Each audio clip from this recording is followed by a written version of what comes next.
G'day guys, no Duff here again, and in today's video we're going to go through the proper technique for a burpee, a get up, and a box jump. I consider these a progression from the push up, sit up, and squat, so if you haven't watched that video yet and mastered those movements, click here. As always, look after yourself and apply the no Duff principle. This video will follow a logical sequence explaining each exercise. I'll name an exercise, demonstrate it correctly, explain the points for correct technique, demonstrate common faults, and supply corrective exercises for those faults. The reason why we cover off on these 5 points is so that you're able to conduct the exercise with correct technique in order to maximize your gains, minimize injury, also so that you don't look like an idiot while you're at it. Righto, let's crack straight into it. First movement we're going to cover in this video is the burpee. The burpee is one of my favorite bodyweight exercises as it targets majority of the large muscle groups throughout the body, and it's a great lung burner too. It primarily targets the pecs, core and legs. Although it may appear straightforward, a burpee is more technical than it looks. The burpee is a combination of exercises strung together, and thus it is imperative to possess the correct muscle strength and neuromuscular coordination to perform this movement correctly. Because the burpee is a combination of exercises, for ease of learning we'll break it down into stages. Stage 1 begins standing at roughly shoulder width apart. Bending straight down with a straight back, touching the ground with your hands just outside your feet, heels slightly off the ground. Stage 2. You begin to take up majority of your body weight with your arms and kick your feet rearwards. In this position, you should maintain a straight line from the back of your neck all the way through to your heels. Stage 3. You simply lower down until your chest touches the floor and raise back up like a normal push-up. Stage 4. Once again taking up the weight with your arms, kicking the feet back up to the crouch position, knees inside the arms, heels slightly off the ground.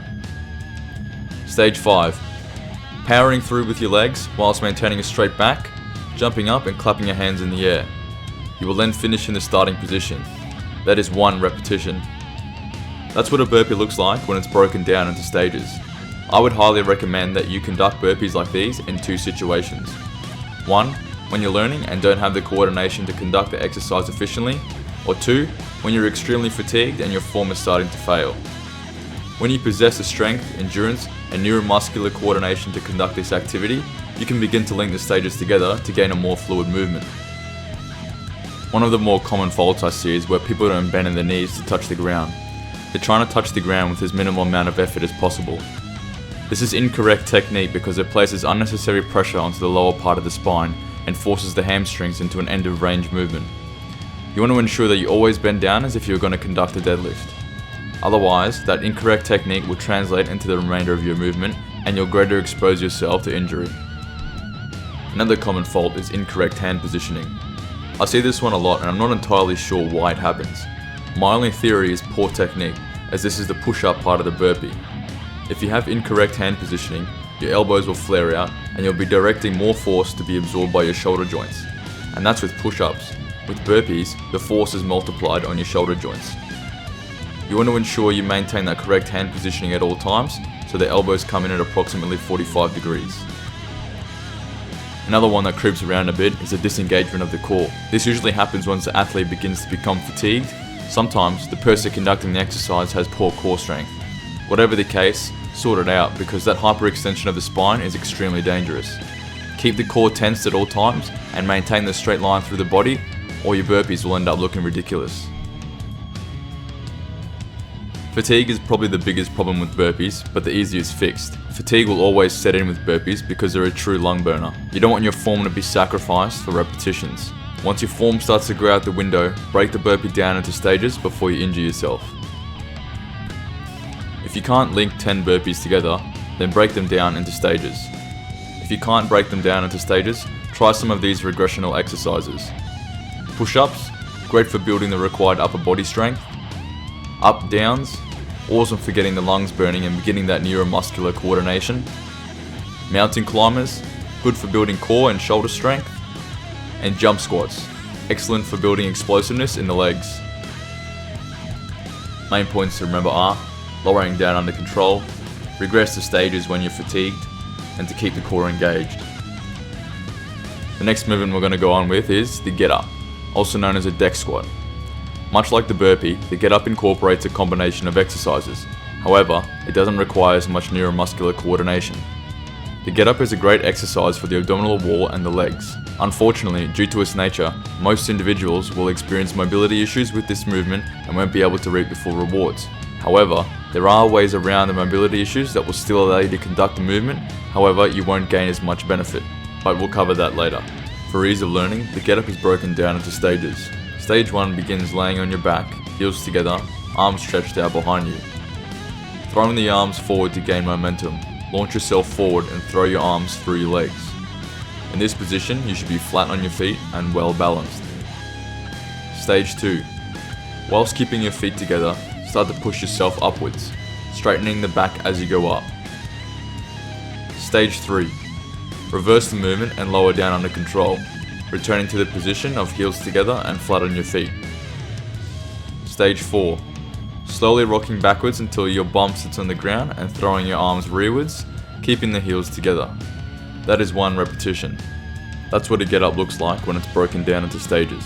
You can link the stages together and attack this movement with a little more speed to help with momentum.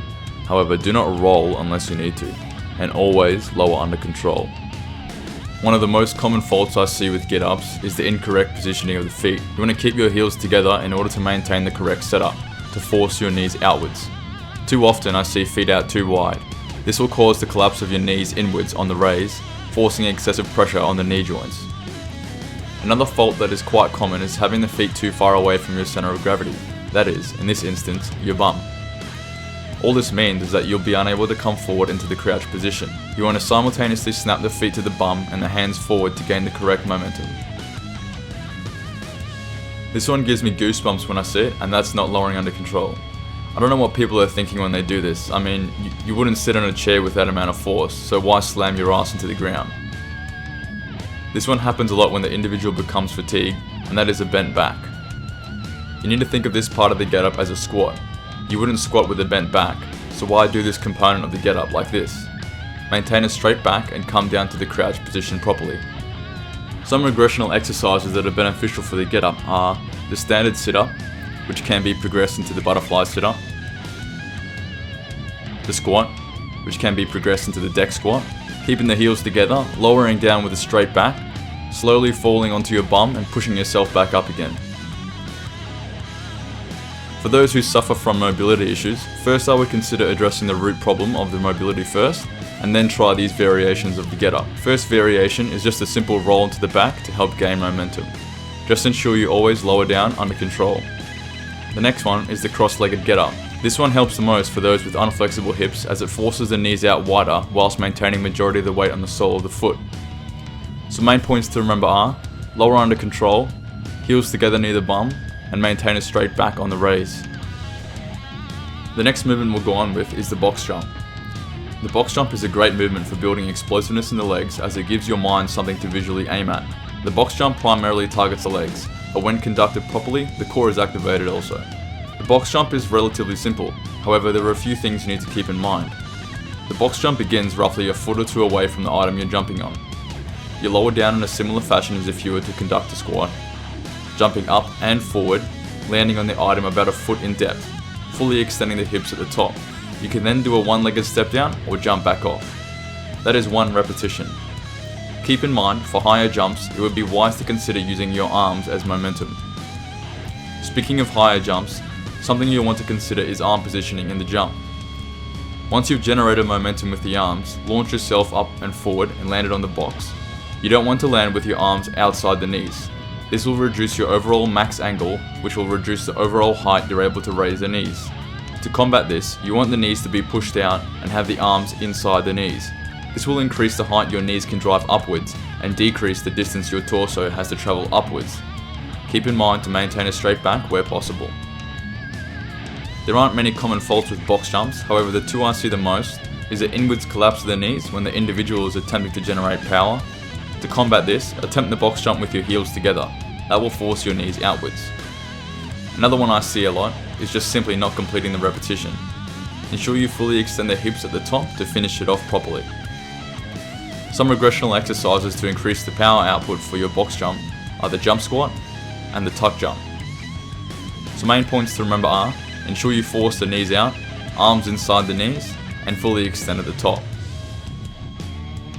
Righto guys, that sums up the proper technique tutorial for the burpee, get up and box jump. If you have any additional queries, questions or doubtful points, feel free to ask in the comments down below. As always, if you enjoyed, like and subscribe and share with your mates to make sure they're doing the proper technique too. Cheers guys, stay safe, bye for now.